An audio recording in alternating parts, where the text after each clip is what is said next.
Hey guys, meteorologist Chris Tomer here with this afternoon mountain weather update. All right, here's what I'm seeing this afternoon. A lot of similarities to what we talked about this morning.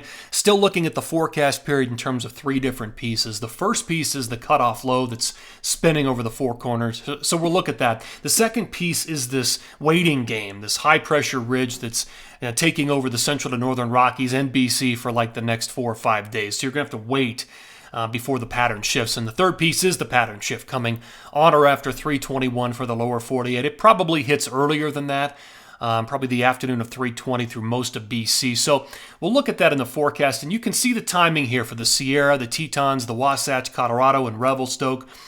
A note on Revelstoke, the numbers have gone down. They've trended down this afternoon for Revelstoke, but they've actually gone up through parts of Red Mountain and Fernie, and even northern Idaho, because of there's a bit of a shift to the south with the storm track, so that belt of heaviest snow has kind of shifted to the south. So we'll look at that specifically. But notice even in Revelstoke, the snow will hit earlier. The timing is afternoon 320 through 322.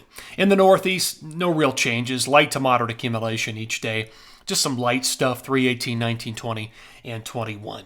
All right, let me just look at the water vapor here this afternoon. So on this, the whites, the blues, the greens are your moisture aloft. And you can see our cutoff low right here. And again, it's just spinning and throwing some waves of snow through southwest Colorado, southern Utah, Arizona, and New Mexico through probably the 19th. And then it should totally disintegrate. So then you've got this pattern across the central to northern Rockies and parts of BC where this high pressure is in control. And again, it's a waiting game.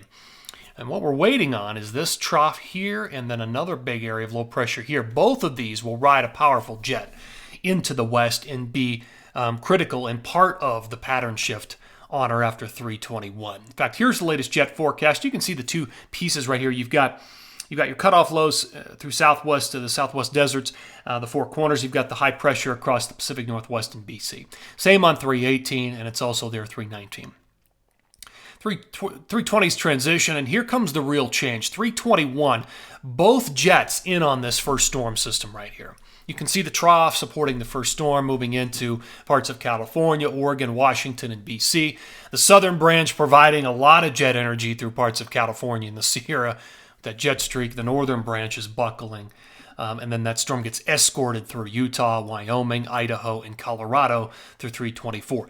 That's storm number one. Now watch what happens. That's not it. Here comes the storm number two out of California. Let me go back to that. So here it is by the end of the frame.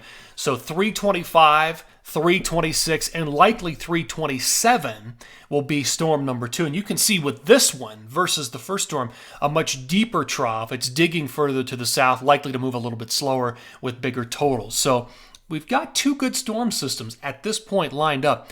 And here is the forecast radar at 5:30 today. The only thing on the board is that four corners low that's cut off spinning. 318, 319, like I said, it's a waiting game for the central to northern Rockies. And then by 320, we start to see snow break out over BC, Banff, and Sunshine. And the numbers still look great for Sunshine and Marmot and all the Banff area up there. And then that makes its move to the south. Here comes the first real storm system, 322, 323, gathering some steam, rolls through the Sierra, and then now we're looking at the impact starting through parts of Utah, Wyoming, and Colorado, and then right here, widespread snow in the morning of 324 through a lot of places, a pretty broad storm system. And then that would tend to move away on 325. But there's another, and this is the bigger storm behind it. It's going to dig further to the south. This is 326. It's just coming in to the Intermountain West. So likely to continue through 327, moving through Utah, Wyoming, and Colorado.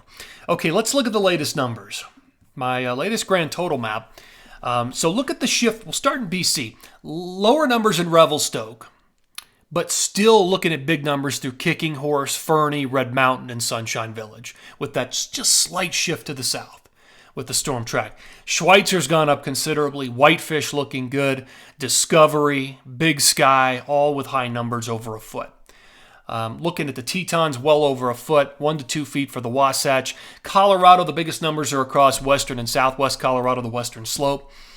The numbers through Tahoe definitely gone up now, looking at potentially 3 feet of accumulation just there, and the numbers through parts of Washington and Oregon staying strong at about 2 feet. Okay, let's break it down by time period. So rest of today through tomorrow, there's just nothing on the board, light snow, 4 corners, and that's it with the cutoff low. Now, by the time we get into 319 through 321, what you see happening up there in BC in the northern tier, that mainly is afternoon 320 and into 321. Here's the big time period, when the whole thing buckles to the south with both jets supporting the action of 2 different storm systems. So big snow totals here. This is when the bulk of all of this happens, and you can see the numbers. Anything in purple is over a foot.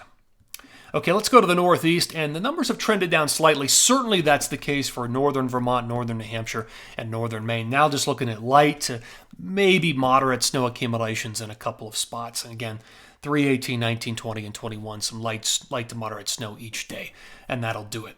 Okay, let's go back to the grand total map. We'll end right here. And again, we've got 2 great storm systems on the board at this point in time, and you can see the result. A lot of big totals on the board if everything holds. All right, guys, that's going to do it for this afternoon Mountain Weather Update. Always appreciate you tuning in here, and take care.